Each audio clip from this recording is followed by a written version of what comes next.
But I want us to know that obedience is costly.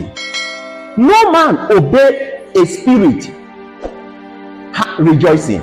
If you see men that obey spirit, they obey spirit with pain and tears. Now I want us to start with Jesus in Hebrews chapter 5 verse 8. Someone read for us quickly. Even though he is a son, but he learned obedience through the things he suffered. The first thing there, obedience is not an inheritance. Obedience is what you learn. Nobody is born with obedience and nobody inherits obedience.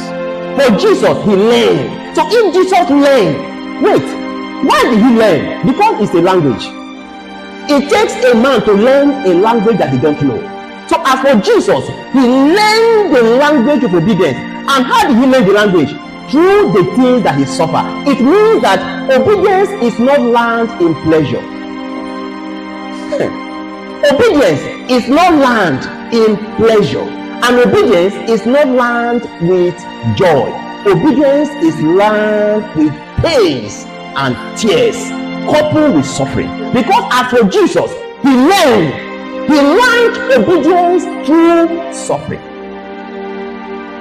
So when a man, if we want to matter with God, we must be ready to learn obedience through pains, suffering, and discomfort. Nobody obey a spirit smiling. Men that obey spirit, they obey spirit with tears. And how did God refer to obedience? In the book of 1 Samuel 22, 15, 22. Now stop there. If you read further, God equates disobedience to witchcraft. He said a sin of disobedience is like that of a witchcraft. And he began to speak. This was in the account of King Saul. He began to speak through Samuel. Will God have delight in sacrifices and offering than obeying his voice? Then he began to talk about that obedience is better than sacrifice. And he began to make mention about disobedience is like a sin of a witchcraft. So God referred to disobedience as witchcraft. So when a man cannot pay the price to learn the language of obedience in tears, that man cannot advance with God. You can neither advance with the Holy Ghost, neither will he advance with demon. Listen, a man that wants to do exploit with demon must learn obedience. That the day that the demon, the spirit, said that today don't sleep inside, come and sleep at the back of your house. The man will finally go and sleep there, because the more the man obey that spirit, the more the spirit open up for him.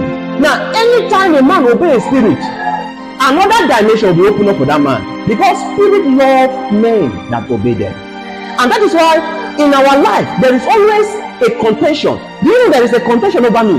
Both Satan and God, they are contending. They are trying to see who will have upper hand in my obedience.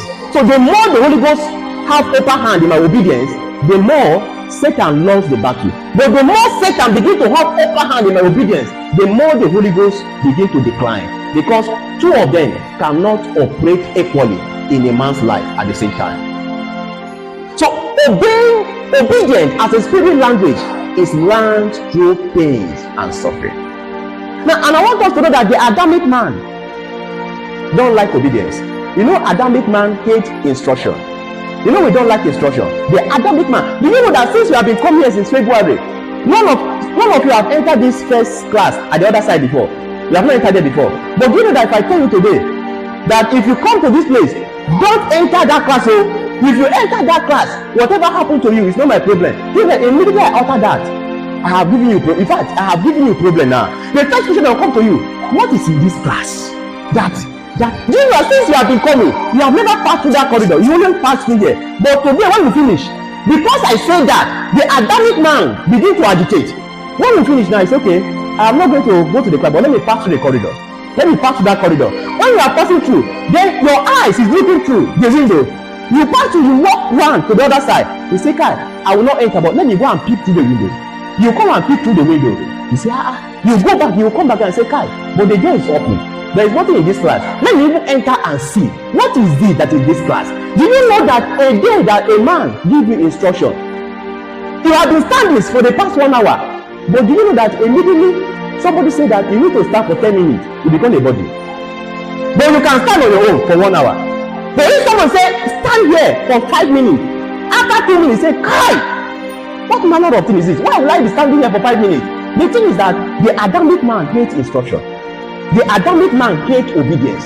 The nature of a man is not a nature that obeys. So man by default is meant to disobey. So disobedience is the normal state of a man's life. So for a man to obey, it takes an extra partnership with another spirit to bring a man into obedience. So disobedience is part of a default in man's life. Since yesterday, maybe throughout the whole week or throughout the whole month, maybe since last 2 days, you have not taken garri, and I tell you that, see, for the next 2 weeks, don't take garri. I have finished you. Immediately, you will see food like this, but there's no food. I want to drink garri. The thing is that instruction that came have provoked the Adamic man. What I'm trying to say is that instruction provoked the Adamic man, because Adamic man is a man that loves hostility. He doesn't like instruction. So anything obedience, he's hostile to it. In Genesis chapter 3, so we'll read for us quickly. Genesis chapter 3, from verse 1. The instruction, do you know that if God did not tell Adam, if God did not give them that instruction, they won't have eaten that food, because the Bible said the fruits are the middle. Before they finish the one at the surrounding, it will have taken a very, I don't know when, but when instruction came, if you want to put Adamic man under pressure, give instruction. Look at this little child. If you need this one, this grace, if you touch something, don't touch it. She will look at you. The thing is that even as little as she is, the Adamic man is there. Don't touch it. They look at you first. She will bring her slowly. She will do it and remove it quickly. Then she will now look at you again. The thing is that she might be passing that thing without touching it. But the day you say, don't touch this thing, you have given that man a task. You can stay in your house without no problem. But the day your landlord comes to your house and says, see, madam, this house you are staying, don't come to this backyard. Kai! Don't come to this backyard. Since you packed into that house for the past 1 year, you have never entered yet. But the moment your landlord says, don't come to this backyard, you say, I should not come to the backyard. Even though you have stayed for 1 year, you have never been there. But now instruction have come. The Adamic man in you want to show for that. Kai, they don't give us instruction. The first thing, you go to your window and open the window of your backyard. You check. This is my backyard. The landlord said I should not come in.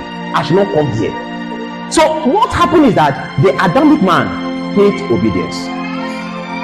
So anytime the mortal man want to have fraternity with a spirit, what that spirit is looking out to see is that if this man can obey, because the more the man obey, the more the spirit will unveil another higher dimension. It's like when you are playing a game that are in stages. When you finish one, stage 2 open. So what open dimension for mortal man with any kind of spirit is obedience. When a mortal man obey this, the spirit will open another chapter.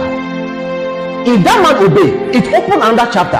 And I said earlier, it's not only the Holy Ghost, even the demonic world.